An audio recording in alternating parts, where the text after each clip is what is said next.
setiap orang punya standar yang beda-beda. Tapi di ilmu perencanaan keuangan ada yang namanya istilah nest egg. Oke. Jadi ketika lu sudah punya nest egg, lu udah lagi nggak hidup untuk bekerja, tapi lu kerja buat hidup.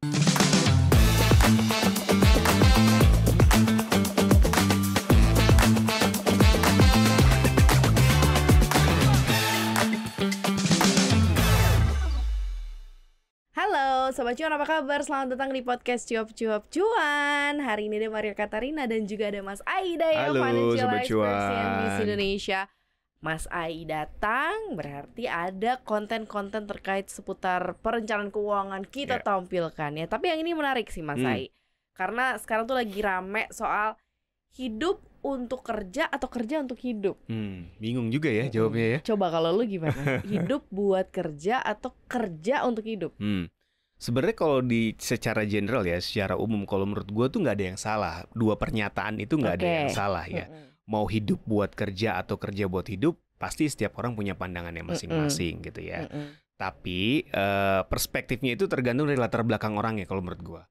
Kalau gue, kerja itu adalah untuk melengkapi hidup gitu. Jadi gue bukan hidup untuk bekerja gitu, tapi kerja untuk hidup gitu. Kenapa?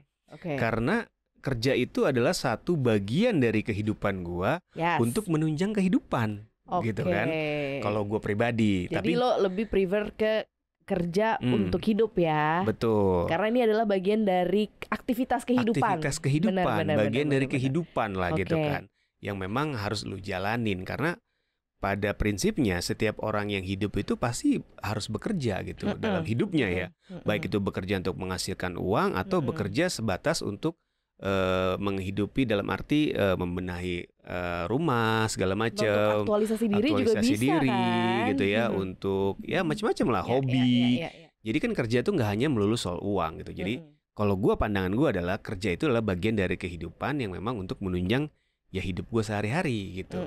Tapi gue juga nggak bisa menyalahkan ada pandangan orang yang hidup buat bekerja, karena memang ada di luar sana orang-orang yang merasa hidup ketika dia bekerja, gitu kan. Dan orang-orang yang ya apa ya istilahnya pekerja keras gitu ya, yang gila kerja dan lain sebagainya gitu ya. Sampai di usia tua pun mereka tetap pengen kerja karena merasa kalau nggak kerja tuh kadang ada bahasanya anggapannya, gue kalau nggak kerja sakit gitu kan. Aduh gue kalau nggak kerja pusing gitu ya, ada aja yang kayak gitu. Jadi ya perspektifnya nggak ada yang salah, tinggal masing-masing orang memandangnya seperti apa kalau menurut gue. Kalau gitu. dari sudut pandang perencanaan keuangan ini ada perbedaannya nggak sih gitu? Artinya adalah ketika kita mengambil satu, kayak misalnya kayak Mas Ai ngambil kerja untuk hidup, berarti kan karena kerja itu adalah bagian sebagai aktivitas kehidupan. Berarti ada banyak hal-hal yang bisa lebih dimaksimalkan gitu ya. Ada kerja juga, ada mungkin main juga gitu ya. Ada jadi main untuk hidup, kerja untuk hidup ya nggak sih? Jadi ya semuanya dilakukan untuk hidup, jadi lebih variatif. Kalau dari sisi perencanaan keuangannya, lo melihatnya seperti apa sih orang yang memilih kerja untuk hidup atau hidup untuk kerja? Apakah jangan-jangan orang yang hidup untuk kerja secara materi sebenarnya jauh lebih perform banget? Karena kan dia emang hidupnya untuk kerja ya, jadi pokoknya kerja aja terus gitu. Nah ini pertanyaan bagus sebenarnya. Kalau menurut gua, kalau dari sisi perencanaan keuangan melihatnya gitu ya, kerja untuk hidup itu lebih tepat. Bukan kerja berarti untuk hidup ya? Iya. Kenapa? Karena ketika lu kerja untuk hidup, bukan melulu lu yang bekerja, bisa aja aset lu yang bekerja, setuju, uang lu yang bekerja, atau mungkin apapun lah hal lain yang atau orang lain bekerja buat lu ketika lu punya bisnis, kan bisa aja. Jadi kerja itu nggak melulu lu yang kerja. Tapi kalau pernyataannya hidup untuk bekerja, seolah-olah lu aja yang bekerja nih. Kayak you're dedicate your life you're dedicated to work ya, gitu. untuk kerja gitu ya. Nah kalau goalsnya adalah financial freedom, hidup untuk bekerja itu susah untuk mencapai financial freedom. Memang ada mungkin di luar sana yang hidup untuk bekerja dan dia kaya raya jadi konglomerat, ada, tapi nggak banyak, bisa dihitung dengan jari gitu kan. Tapi kalau yang kerja untuk hidup gitu ya, itu banyak. Jadi ketika aset lo bekerja, ketika uang lo bekerja buat lo, ketika orang-orang bekerja buat lo, tanpa harus lo yang bekerja, lo bisa hidup. Nah, itu bisa lebih mudah untuk mencapai financial freedom gitu. Ini in term of perencanaan keuangan ya. Betul. Melihatnya gitu ya. Tapi dua-duanya nggak ada yang salah, itu pilihan gitu kan. Gitu. Tapi bisa jadi nggak sih orang kayak misalnya awal-awal nih gue memilih misalnya kerja buat hidup, tapi kok lama-lama hidup gue buat kerja ya itu. Ada nggak sih kayak semacam mungkin irisannya atau hal-hal yang bisa jadi pengingat kita bahwa nih udah kacau nih, kayaknya gue udah terlalu overwork ya kan? Karena semua yang over nggak bagus ya Sobat Cuan ya. Jadi ketika kita kayak udah overwork, kayak udah over semuanya gitu, mungkin pengaruh dari psikologis kayak udah mulai nggak tenang gitu, takut kehabisan duit, jadi makanya semua kayak serba apa-apa, hidup gue dibuat kerja deh jadinya. Ini ada nggak sih Mas Ai? Banyak. Jadi awalnya mungkin kita bekerja untuk hidup. Kerja untuk hidup nih awal-awalnya gitu. mulainya. Tapi gitu. Karena nggak mencapai financial freedom, pas-pasan mulu akhirnya jadi hidup buat bekerja gitu kan. Nah, itu yang kurang apa? Perencanaan keuangan.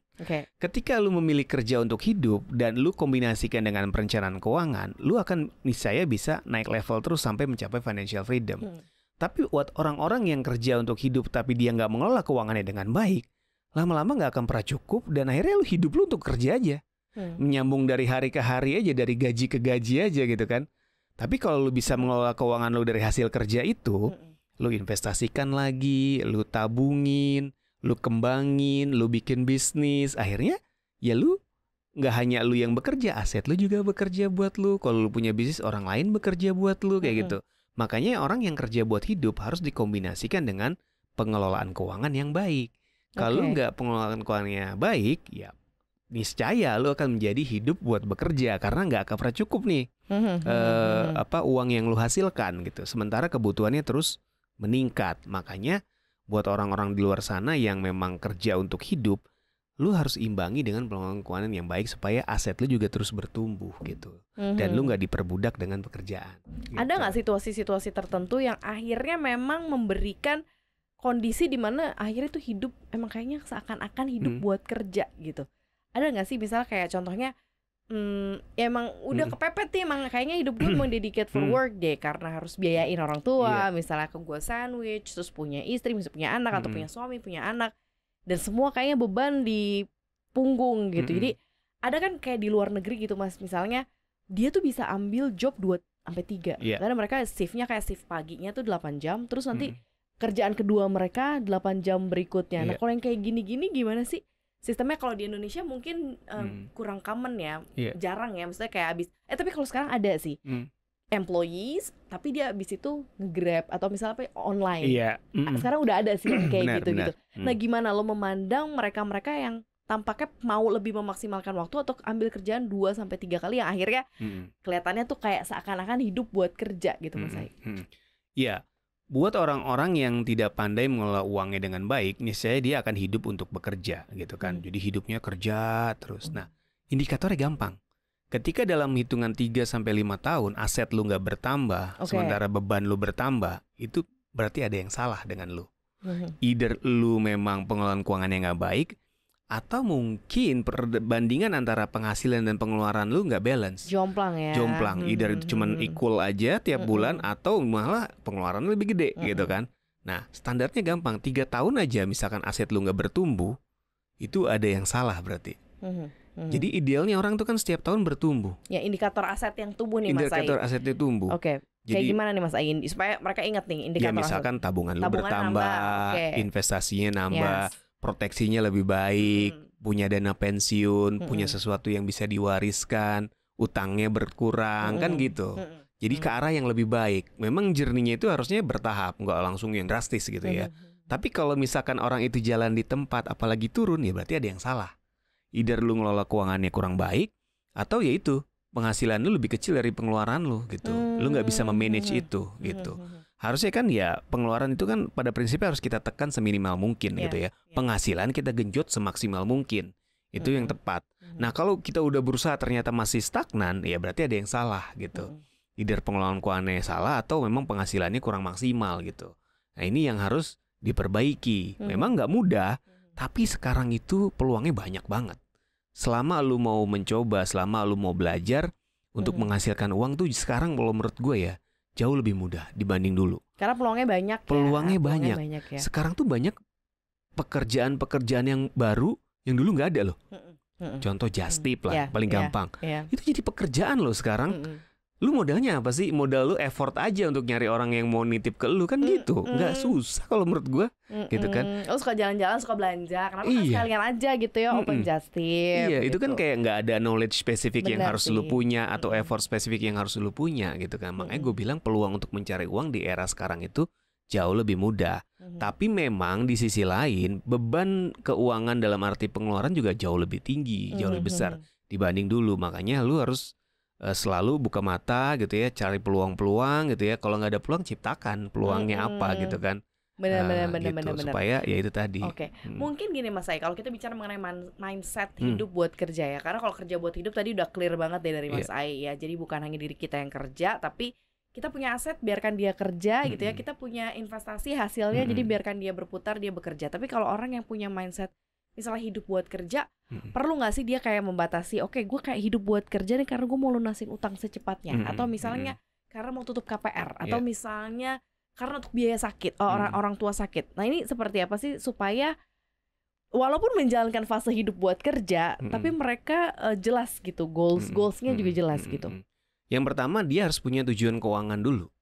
Tujuan keuangan dia apa hidup untuk bekerja? Ada nggak tujuan keuangan besar yang memang ingin dia capai? Ya tadi kayak Maria bilang, dia pengen lunasin KPR, atau dia pengen lunasin utang, atau mungkin mau pergi haji atau apapun lah, menyekolahkan anak gitu. Ya kalau memang ada goals keuangan besar yang ingin dicapai, ya nggak ada salahnya lu kerja keras untuk mencapai itu gitu.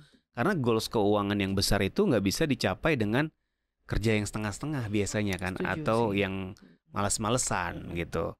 Yang kita kerja keras saja belum tentu tercapai gitu, apalagi kita malas-malesan gitu. Jadi memang harus ada goalsnya atau tujuan keuangannya apa. Kalau ada tujuan keuangannya, ya lu capailah di titik itu. Ketika sudah tercapai, ya tinggal nanti lu arrange lagi rencananya apa gitu. Ada lagi nggak tujuan keuangan besarnya? Kalau nggak ada, ya udah lu tinggal kembangin aset lu gitu ya. Tapi kalau misalkan ada, ya nggak apa-apa, nggak ada salahnya. Sebenarnya dua ini juga bisa beriringan.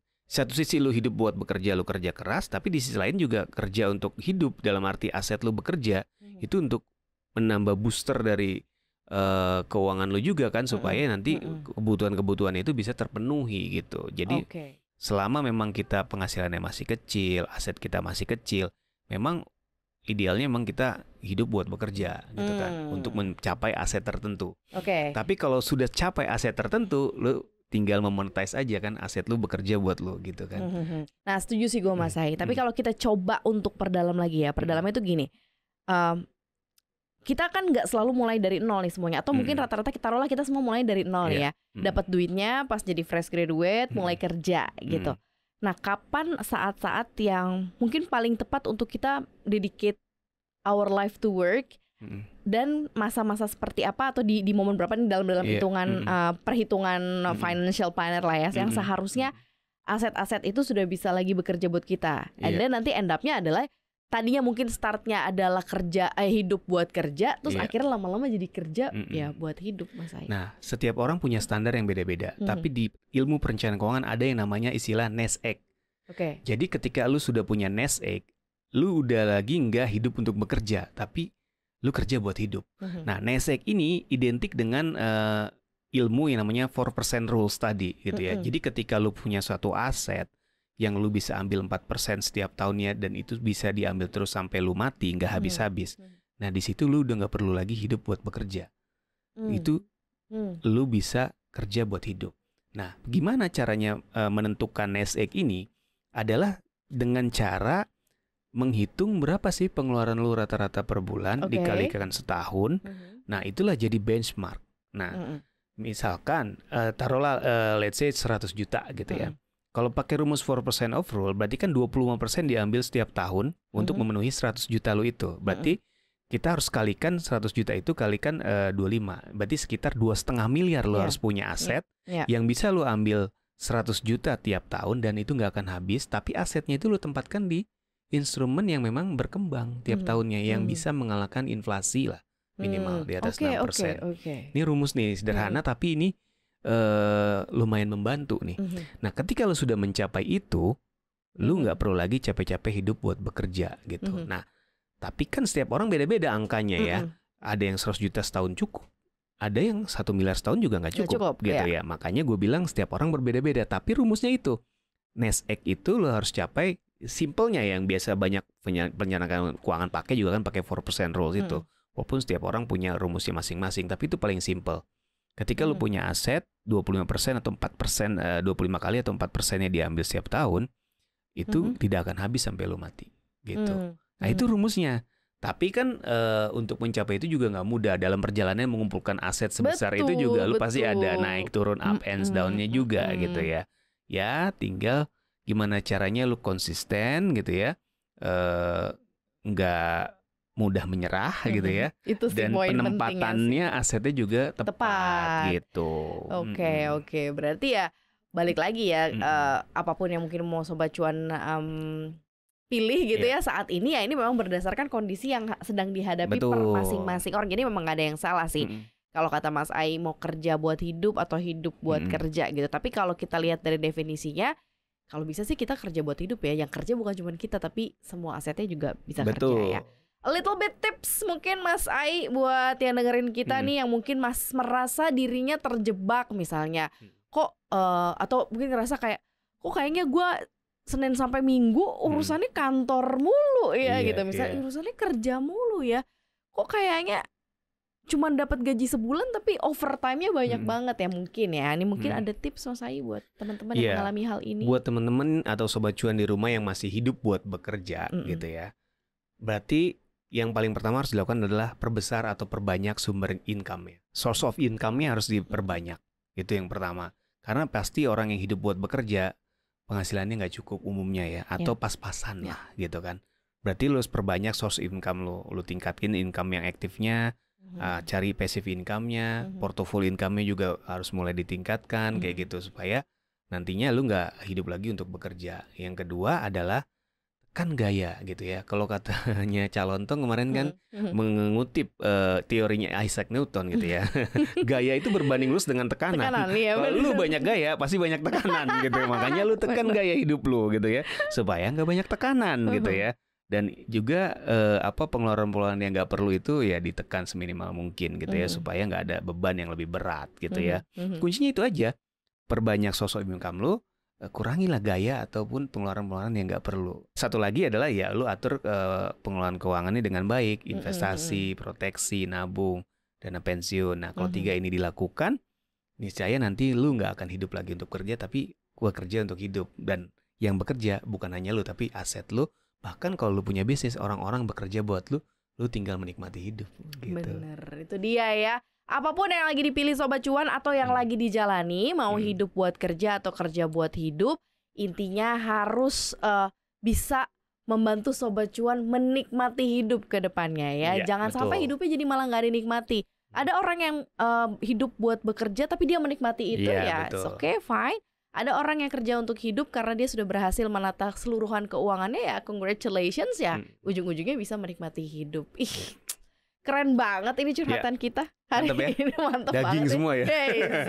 Harus dengerin pokoknya Sobat Cuan ya sebelum melakukan keputusan finansial untuk mencapai financial goals-nya Sobat Cuan. Mas Ai, thank you banget. Thank you Maria. Terima kasih, dan terima kasih Sobat Cuan dengerin kita. Jangan lupa kita ada di Spotify, kita juga ada di Instagram, follow ya di @cuap_cuan, dan subscribe YouTube channel kita juga di cuap_cuan, like, share, dan juga komen. Terima kasih Sobat Cuan. Maria dan juga Mas Ai pamit. Bye bye.